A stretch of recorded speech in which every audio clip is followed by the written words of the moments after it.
بسم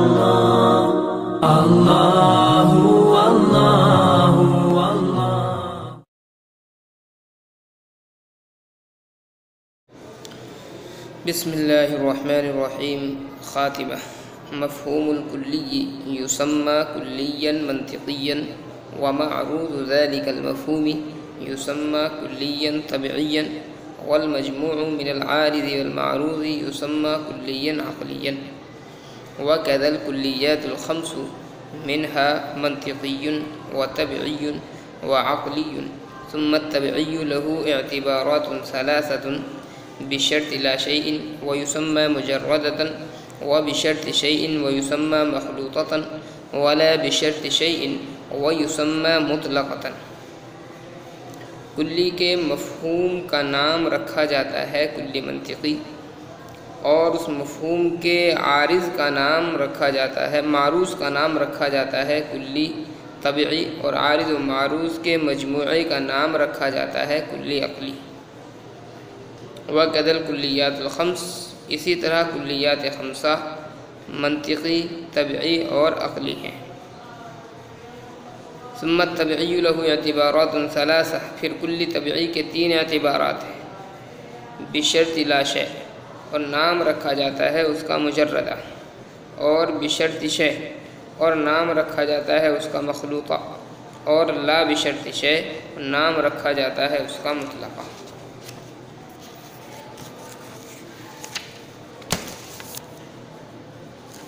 یہ خاتمہ مصنف رحمۃ اللہ علیہ نے ذکر کیا ہے، اور یہ کتاب کا خاتمہ نہیں ہے بلکہ کلیات کے مباحث کا تتمہ ہے. ما قبل میں مصنف رحمۃ اللہ علیہ نے کلی کے ابحاث ذکر فرمائی ہیں. اب کلی کے مباحث سے فارغ ہو کر ان ابحاث کو ذکر کر رہے ہیں جو پانچوں کلیات کو عام ہیں، اور یہ ابحاث بطور تتمہ کے ذکر کی ہیں. چنانچہ فرماتے ہیں کہ کلی کی تین قسمیں ہیں: کلی منطقی، کلی طبعی اور کلی عقلی. کلی کا مفہوم اور کلی کی جو تعریف ہے، یعنی الذی لا یمتنع فرض صدقہ علی کثیرین، جس کا کثیرین پر صادق آنے کو فرض کرنا مانے نہ ہو، یہ جو کلی کی تعریف تھی اس کو کہتے ہیں کلی منطقی. اور کلی کا جو مصداق ہوتا ہے، یعنی جس پر کلی محمول ہوتی ہے، جیسے انسان ہے، حیوان ہے، تو ان پر کلی چونکہ محمول ہوتی ہے، تو کلی کا جو مصداق ہے اس کو کہیں گے کلی طبعی. اور مفہوم اور مصداق ان دونوں کے مجموعے کو کہتے ہیں کلی عقلی. والمجموع من العارض، عارض یعنی کثیرین پر صدق کا معنی نہ ہونا. اور معروض اس کا کیا ہے، یعنی مصداق جو ہے، جیسا کہ حیوان، انسان وغیرہ ہے. تو یہ تین قسمیں کلی کی ہو گئی: کلی منطقی، کلی طبعی اور کلی عقلی. وَكَذَا الْكُلِّيَّاتُ الْخَمْسُ، مصنف رحمۃ اللہ علیہ فرماتے ہیں کہ کلی کے یہ جو اقسام ثلاثہ ہیں، یعنی کلی منطقی، کلی طبعی اور کلی عقلی، یہ کلی کی پانچوں قسموں میں جاری ہوں گے. چنانچہ جنس کو لے لیجیے آپ، جنس کی تعریف اور جنس کا جو مفہوم ہے اس کو جنس منطقی کہیں گے، اور جنس کا جو مصداق ہے اس کو جنس طبعی کہیں گے، اور دونوں کے مجموعے کو جنس عقلی کہیں گے. ایسے ہی نوع منطقی، نوع طبعی، نوع عقلی تقسیمیں نکلیں گی، اور دیگر اقسام بھی ایسے ہی تین تین قسمیں ہر ایک کی گویا کہ نکل جائیں گی. ثم الطبعی له اعتبارات ثلاثہ، کلی طبعی کی اپنے مختلف اعتبارات کی وجہ سے تین قسمیں بنتی ہیں: نمبر 1 مجردہ، نمبر 2 مخلوطہ، نمبر 3 مطلقہ. کلی طبعی جب درجہ بشرطی لا شیء میں، درجہ بشرطی لا شیء کا مطلب یہ ہے کہ اس میں عوارض کے ساتھ اختلاط کے اعتبار نہ کرنے کی شرط ہو، یعنی عوارض کے ساتھ اختلاط کا اعتبار نہ کیا گیا ہو تو اس کا نام ہے مجردہ. اور جب بشرطی شیء کے درجے میں، یعنی عوارض کے ساتھ اختلاط کی شرط لگائی گئی ہو، تو اس کو مخلوطہ کہیں گے، اور جب درجہ لا بشرط شے میں ہو یعنی اس میں عوارض کے ساتھ اختلاط اور عدم اختلاط کسی بھی اعتبار کی شرط نہ ہو تو اس کو مطلقہ کہیں گے۔ تو کلی طبعی کی اپنے اعتبارات کے مختلف ہونے کی وجہ سے یہ 3 قسمیں بن گئی۔ جب درجہ بشرط لا شے میں ہو تو اس کو مجردہ کہتے ہیں، اور جب بشرط شے کے درجے میں ہو تو مخلوطہ کہیں گے، اور جب لا بشرط شے کے درجے میں ہو تو اس کو مطلقہ کہتے ہیں۔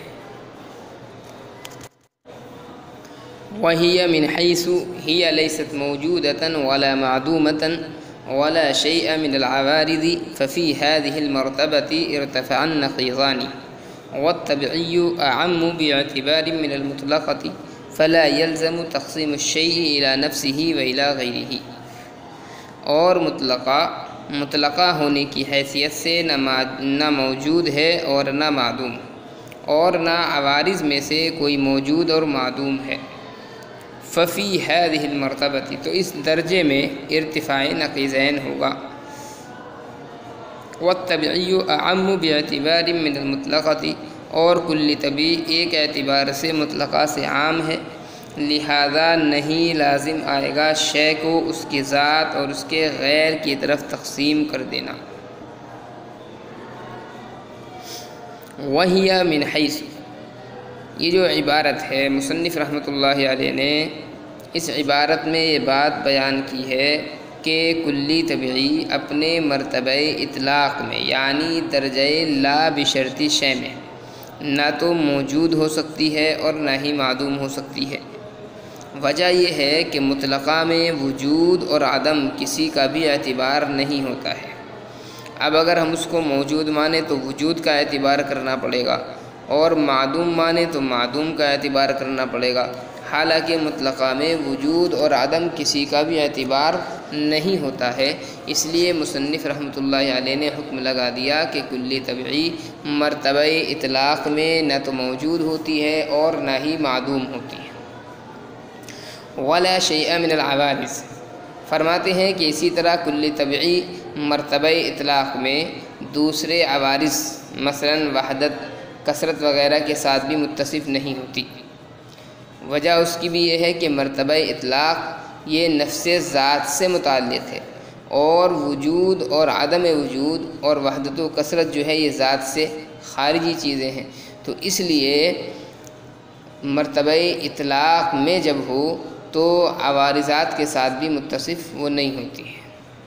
ففی هذه المرتبہ یہ ایک اعتراض کا جواب ہے۔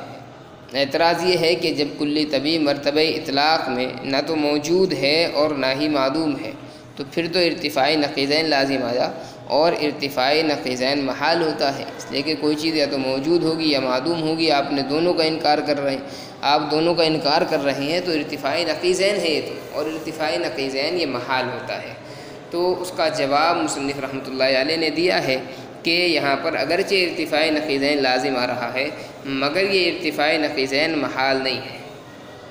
وجہ یہ ہے کہ ارتفاع نقیضین وہ محال ہوتا ہے جو نفس الامر میں ہو، اور یہاں ارتفاع نقیضین نفس الامر میں نہیں ہے بلکہ مرتبہ اطلاق میں ہے، اور مرتبہ اطلاق میں ارتفاع نقیضین محال نہیں ہے۔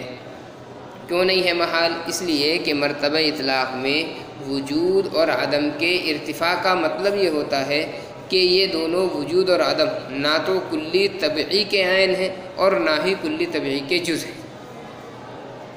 تو حقیقتاً یہاں وجود اور عدم کا ارتفاع نہیں ہے بلکہ ان کی عینیت اور جزیت کا ارتفاع ہے، یعنی اس چیز کا ارتفاع اصل ہے کہ وجود اور عدم نہ تو کلی طبعی کے عین ہیں اور نہ ہی کلی طبعی کے جز ہیں۔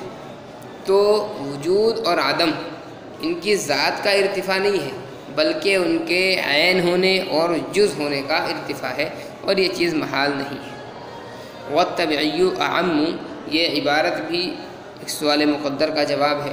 سوال یہ ہے کہ کلی طبعی کی 3 قسمیں بیان کی ہیں مصنف نے، مجردہ، مخلوطہ، مطلقہ، اور کلی طبعی کا دوسرا جو نام ہے وہ ماہیت مطلقہ بھی ہے۔ تو اب تقسیم کا حاصل یہ ہوگا کہ کلی طبعی یعنی ماہیت مطلقہ کی 3 قسمیں ہیں، مجردہ، مخلوطہ، مطلقہ۔ تو مقسم جو ہے وہ بھی مطلقہ ہو گیا اور اس کی ایک قسم بھی مطلقہ ہو گئی۔ تو یہ تقسیم الشیء الی نفسہ و الی غیرہ ہے جو درست نہیں ہے۔ مصنف رحمۃ اللہ علیہ نے اس کا جواب دیا کہ مقسم اور قسم جو ہیں وہ دونوں ایک نہیں ہوئے ابھی، بلکہ دونوں میں فرق ہے۔ اور فرق کیا ہے؟ فرق یہ ہے کہ مقسم جو ہے وہ عام ہے اور قسم جو ہے وہ خاص ہے، کیونکہ مقسم میں ماہیت مطلقہ سے مراد وہ ماہیت ہے جو تمام اعتبارات سے خالی ہو، حتیٰ کہ اس میں اطلاق کا بھی اعتبار نہ کیا گیا ہو۔ اور قسم کے اندر جو مطلقہ ہے اس سے مراد یہ ہے کہ اس میں اطلاق کا اعتبار کیا گیا ہو۔ تو مقسم عام ہے اور قسم جو ہے وہ خاص ہے۔ تو یہ عام کی تقسیم خاص کی طرف ہو گئی، اور عام کی تقسیم خاص کی طرف کرنا یہ جائز اور درست ہوتا ہے۔ لہٰذا کلی طبعی کا دوسرا نام اگرچہ ماہیت مطلقہ بھی ہے، اور اس کی جو اقسام ہم نے ذکر کی ہیں 3، مجردہ، مخلوطہ، مطلقہ، اس میں بھی مطلقہ ہے، پھر بھی تقسیم الشیء الی نفسہ و الی غیرہ لازم نہیں آئے گا، بلکہ زیادہ سے زیادہ آپ یہ کہہ سکتے ہیں کہ یہ عام کی تقسیم خاص کی طرف کی جا رہی ہے۔